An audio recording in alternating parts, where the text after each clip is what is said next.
I'm going to stop now here, and I have some wonderful people behind me, and I'd like to introduce them because they're going to tell us a little bit more about this event to affirm gender equality institutionally and promote rural women's empowerment. The first person I'd like to invite to the stage, or she's on the stage, to the microphone is Ms. Thokozile Ruzvidzo, Director of the African Center for Gender and Social Development. Abakachun, Ms. Thokozile Nkwandana Metash Belulin. Please welcome her to the microphone.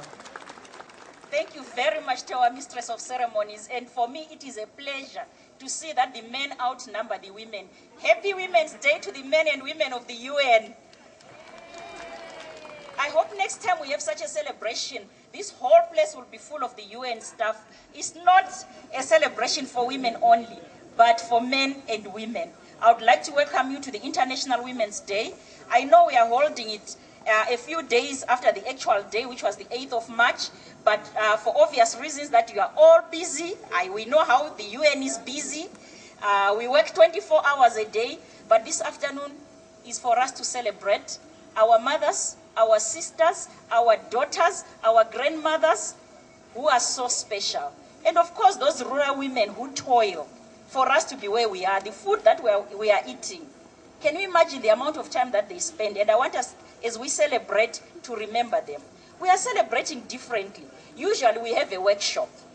This year we wanted to include everybody in ECA, because gender is our agenda. It's our agenda both as men and as women. And I hope we will celebrate the day with that spirit. The African Center for Gender and Social Development is going to be launching a program on mainstreaming gender in ECA, where everybody, support staff, professionals, will be part of it. The Secretary General will be announcing very soon the indicators for the whole UN to measure their performance in implementing gender mainstreaming, the staffing. I think Mulu will share with us how ECA is doing. We were in New York 2 weeks ago, and all the agencies were being measured in terms of recruitment of women at every level. I'm not going to announce loudly, but it will be on the intranet how ECA is doing. Maybe that says something, the fact that I'm not announcing it loudly. How UNDP is doing, how ILO is doing, all the agencies, the figures will be out. There are very few women at every level, unfortunately, in the whole UN, not just in ECA. So as we celebrate, we think about how do we support women in terms of their entering into the system. We also look at how we support the women that are in the system. Mulu is going to share with us some of the challenges that women face in the system.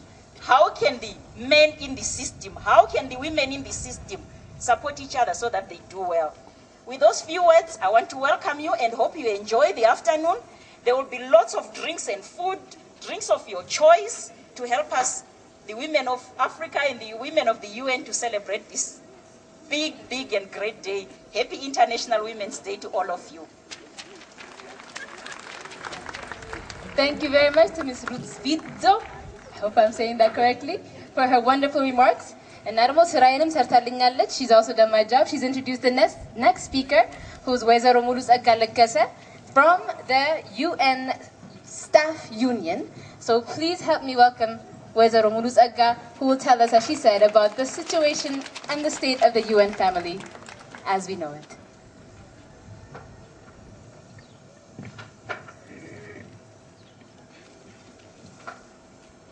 Thank you.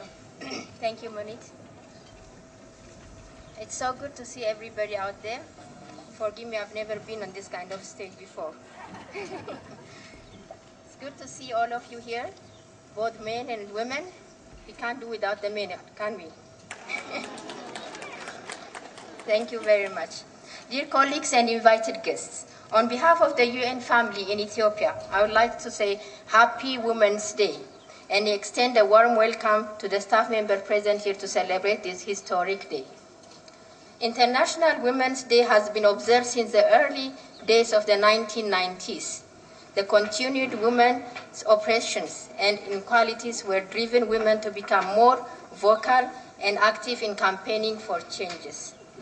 Then in 1908, about 15,000 women marched through the New York City demanding shorter hours, better pay, and voting rights. Today, It's the fruit of such revolution that made it possible for us all to enjoy today's gender equality. Now it is our turn to continue the revolution for our daughters to enjoy a more freedom and a more equality. I think those who have daughters will agree with this statement, aren't you? However, gender-based discrimination shadows all cultures. I mean all cultures. And it's often manifested in the laws, policies, and practices of institutions.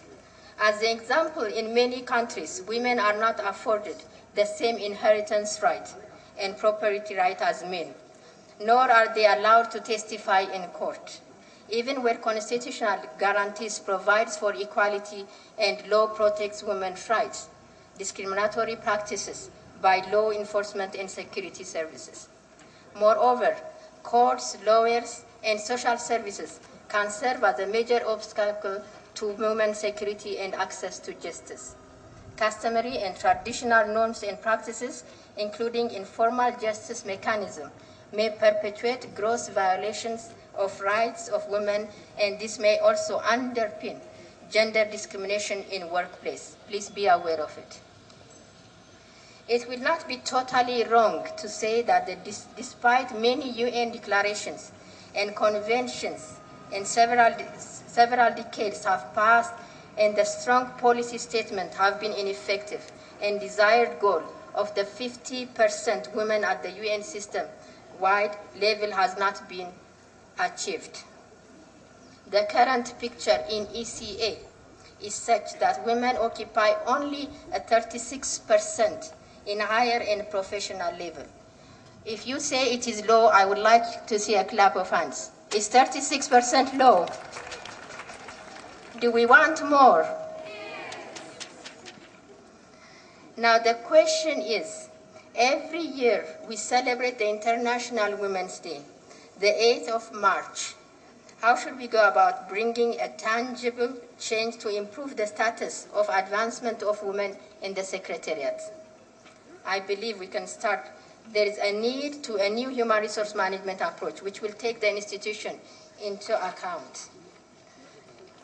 A new accountability and responsibility system which will continue to increase Secretariat effectiveness in increasing the status of women and hence achieve the long-standing policy for the gender equality system-wide. It is in this context today that as women employee of the United Nations, through the staff union, wish to take this opportunity to air out some of the concerns and recommendations following internal consultation of female staff members at ECA. Number one, support to a higher education for female staff. We need an education fund for women, female higher education, short-term training at a higher level standard should be considered for female staff at any age, as long as they are active staff members and serving the UN. Just to pinpoint the recent training opportunity that was laid out here in ECA from India, while the consideration of high rate of female is highly appreciated, the age limit that was put forward has disqualified many women who had devoted their time to the organization and executing family obligations. The requirement for any organization to serve after receiving training is 2 to 5 years.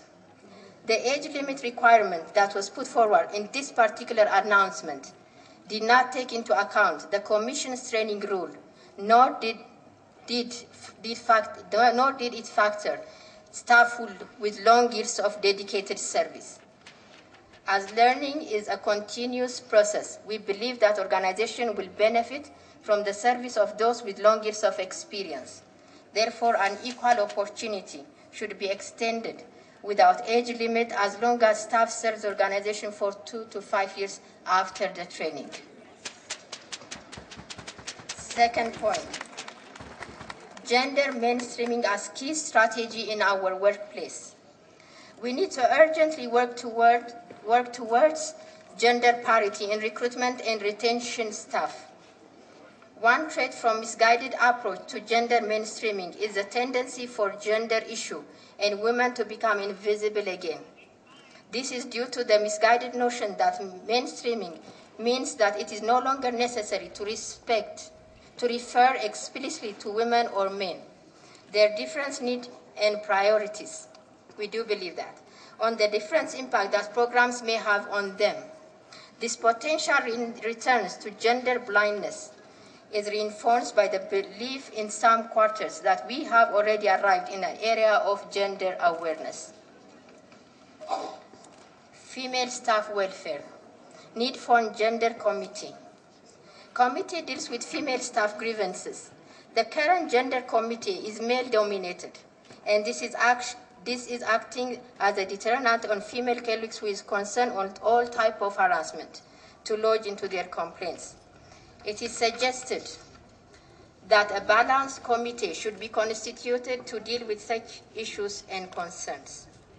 Last but not least, work-life balance and challenges in the use of flexi times. You will agree with me that today, the role of women is more fundamental than it has ever been before. When women play a crucial role in the society, from raising a family to achieving sustainable social and economic development.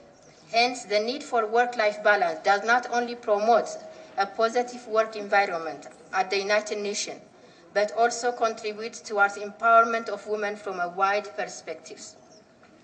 It's also come to the knowledge of the staff union that staff is finding it difficult to use the flexi time.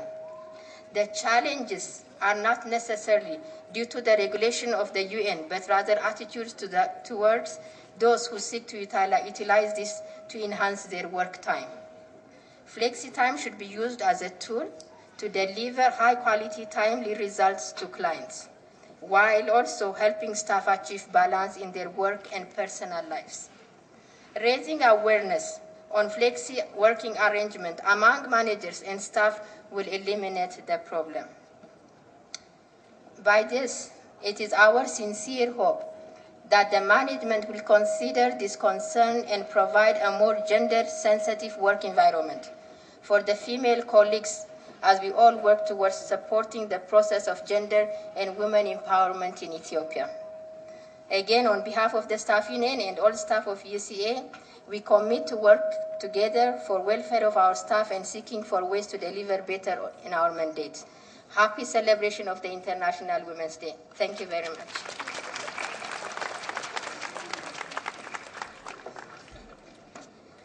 We want to thank again Ms. Mulusaka. She doesn't look like she just got on stage for the first time, right?